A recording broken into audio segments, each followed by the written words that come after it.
Welcome to another episode of Short Cute Cooking. This is Chef's Corner's cooking tip. So today I want to show you guys what I do with my old seasoning bottles. I don't throw them away any longer. I used to when I first started. And then I was like, when I got in school and we had to start making our seasoning in batches instead of just sprinkling it on the food, I started needing bottles to put it in, and it was costing me a lot of money to constantly buy a different bottle every time we did a different recipe. So what I started doing was, when I got some empty bottles after I used for my seasoning, I just started saving them and just refilling them up with a whole new seasoning. And today's seasoning I'm going to show you how to make. You're going to need new labels too. So get the dollar store, hit up the dollar store. These was like $1. And the ink pen or Sharpie. Get you a new label to put on here. Today we're doing batch seasoning for Zesty broiled chicken. This is another recipe I will be showing you guys in a different video. I just want to show you the seasoning now. So I hate writing without lines on the paper.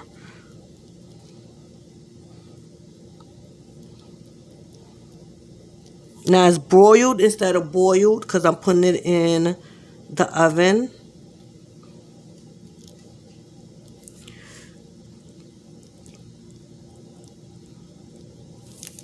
So this is how I know what seasoning is what. Now you could don't be done like I was just and got just the same size ones, because they sell the different sizes of labels you can put on your things. So this is how I make the my Zesty broiled chicken seasoning. I start with a tablespoon of seasoning salt. You can also use regular salt or kosher salt. So I start with 1 teaspoon. That's actually a tablespoon. Oh, that's not the one that has the... Then I got garlic powder. I never use the garlic salt. So garlic powder, 1 tablespoon of that. So we're putting in equal amounts of most of the seasoning that I'll be using. So that's the onion powder. We're going to do 1 tablespoon of the garlic powder. Now this is what makes the flavor on this chicken different from all the other chickens that you will be baking in the oven, even rotisserie. So that's 1 tablespoon of the garlic powder. I'm going to be adding cumin and thyme. Cumin has a nice citrusy flavor to it. It's not like a lemon pepper. I'm not big on lemon pepper on chicken like other people. So that's 1 tablespoon of that. Make sure you put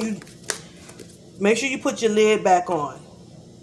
You don't want to forget to put the lid on and go to use it the next time, and then everything comes out. And it goes there. And then I add 1 tablespoon of thyme. It's Italian seasoning that goes great on a whole lot of stuff. You just got to explore different recipes to use it. So, make it even. Yep, 1 tablespoon. Now, when it comes to using the pepper, I don't like adding too much pepper, because the more pepper you add, the more spicier it is in the back of your throat, and I can't do a lot of spicy.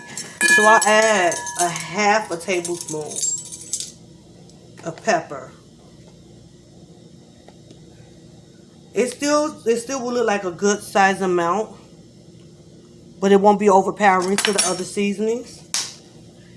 And I know everybody don't own one of these. I have a shopping problem. I saw these in the store. I thought they were just extremely cute, and I had to have them, so I bought them. My kids was like, "Mom, what are you gonna do with those? They're little." I was like, "I don't know. I just have a feeling I'm gonna need these one day." And look at me, needing them one day. And I just mix it up really good.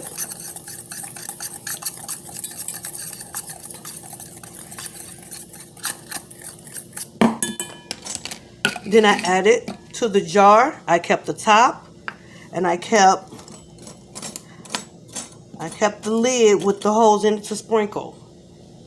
And that's how you make batch seasoning, so you don't have to keep making it every time you do that recipe. So if you have any questions or comments, leave them down below, and I'll answer them as soon as I can. Thank you for joining me. I'll see you guys next time.